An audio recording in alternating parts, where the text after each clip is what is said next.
napag-usapan natin ang pagiging determinado nitong si Sokka na makatulong nga sa kanilang mission kahit na i-risk dito ang buhay niya. Pero bago natin simulan itong video na ito ay i-roll muna natin ang intro. Hello everyone and welcome to my channel, ang inyong source ng Tagalog na Tansura content.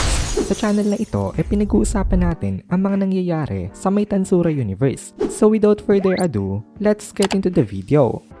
Nag-upload na nga pala guys ang Kohay PH ng Tagalog na solo leveling. Kaya kung gusto mo makapanood ng Tagalog solo leveling contents, bisitahin nyo ang Kohay PH. Link in the description. And explain itong si Testarossa na silang dalawa daw nitong si Moss kayang i-erase ang kanilang presence completely. Sa sobrang galing daw nila sa may presence concealment mahihirapan daw ang kahit na sino sa mga executives na hanapin ang kanilang location. Medyo napaisip siya dito na siguro daw itong si Diablo kaya silang hanapin. Pero mahirap daw yon para sa ibang mga executives. Naisip ni Testarossa na pwede naman daw nilang gawin na detectable ang kanilang presence. Pero para daw kasi sa isang demon ng specialty secret operations, ang pagli-leak ng kanilang location info ay isang foolish act. Para daw itong unbearable torture kung ipapakita nila constantly ang kanilang mga presence. Gagawin lang daw nila yon kung talagang kailangan na. Sa totoo lang daw ayaw ni Moss na gumawa ng kahit na ano na aagaw ng atensyon nitong si Velside. Bumulong itong si Moss kay Sokka at sabi niya ayaw niya daw na magpakita unnaturally ng presence kasi baka kapag na-detect daw siya nitong si Velside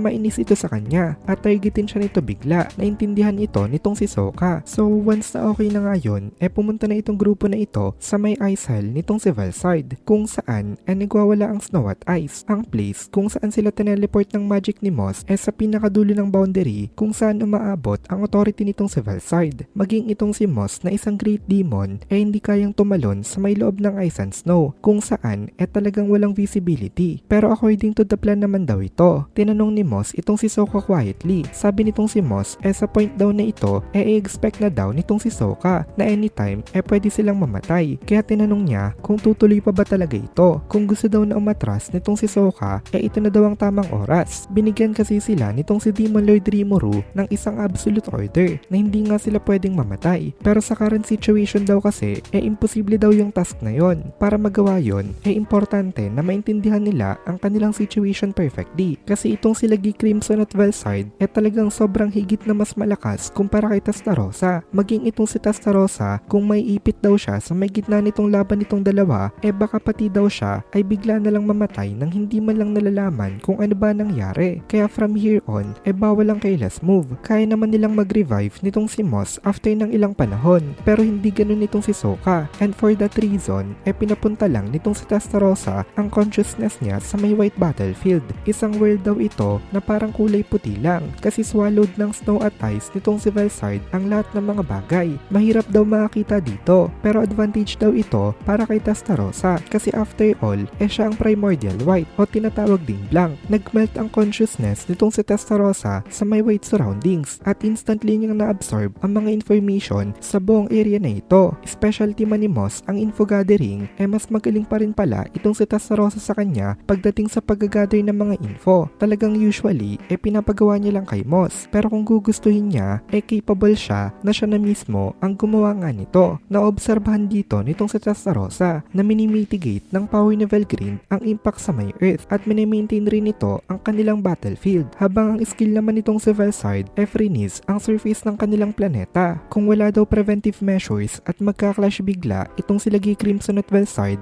after effects pa lang ay immeasurable ng impact sa kanilang planet pero hindi nagsishift ang axis ng Earth dahil sa pinaprotektahan nga ito nitong si Velgrind. Pero even for someone like Velgrind na isa ring true dragon mahirap pa rin daw na mag-intervene sa may battle nitong dalawang to. Ang makakatapos lang nito ay wala daw iba kung hindi itong dalawa lang mismo. Ang concern dito nitong si Testarossa ang purpose nitong si Velside. Hindi lang sila karera kundi pati ang mga subordinates nitong si Milim naging mga ice statues. Kung intent daw nitong patayin itong mga ito kanina pa daw sana niya nagawa yon. At kung protection naman daw ng planet ang goal medyo malabo rin daw ata kasi taliwas daw ito sa may intentions nitong si Feldway. Kaya mahirap daw talagang imagine na control nga nitong si Feldway itong si Velside. Kaya sa ngayon naging cautious na lang muna itong si Testarossa. Ayaw niya sa unsure na speculations na pwedeng mag-lead sa mga fatal mistakes kasi unlike ordinary people hindi hindi siya kumikilos ng walang certainty. So ngayon ay nanonood nga siya. Nag-i-emit ng pale blue glow ang body nitong si Valsard at ito ang kumakounter sa may atake nitong si G Crimson. Ang protective curtain ng diamond dust na nagpoprotekta sa kanya ay merong pattern na reminiscent ng dragon scales. Ito ang proud na ironclad defense nitong si Valsard, ang snow crystal shield. Iniisip nitong si Testarossa kung kaya daw kayang basagin nitong si G Crimson itong defense na yon. Pero nakita ni Testarossa dito na mukhang hindi pa pinapakita nitong si G Crimson ang kanyang tunay na power. Marami ng oras ang lumipas pero nag-observe pa rin sa isa't isa itong dalawang to. Ganun daw pala talaga ang mga laban ng mga transcendent beings. Ganun rin naman daw itong sila Testarossa kapag malakas talaga ang mga kalaban nila, kaya hindi na siya ganun ka-surprised. Kung walang decisive chance, wala talaga maglalabas ng kanilang big move, kaya ang mainip ay talo. Dahil kapag nauna ka maglabas ng big move mo, malaki ang tendency na ma-counter ito ng iyong kalaban. Ang only way to win talaga ang standard move, na ubusin nga ang energy ng kalaban mo dito. Considering that, nasa disadvantage daw itong si G Crimson, kasi true dragon nga si Valsard, mataas ang kanyang magicals at napaka-efficient pa ng kanyang defense system. Nai-block nito effectively ang mga basic attacks nitong si G. Pero knowing G Crimson ay baka may plano daw ito at naghihintay lang ito ng kanyang perfect timing para i-release ang kanyang best move. At dito na muna natin tatapusin itong video na ito. Kung nagugustuhan mo itong mga videos natin, ay please consider joining the membership para mapanood mo na agad ang mga kasunod na part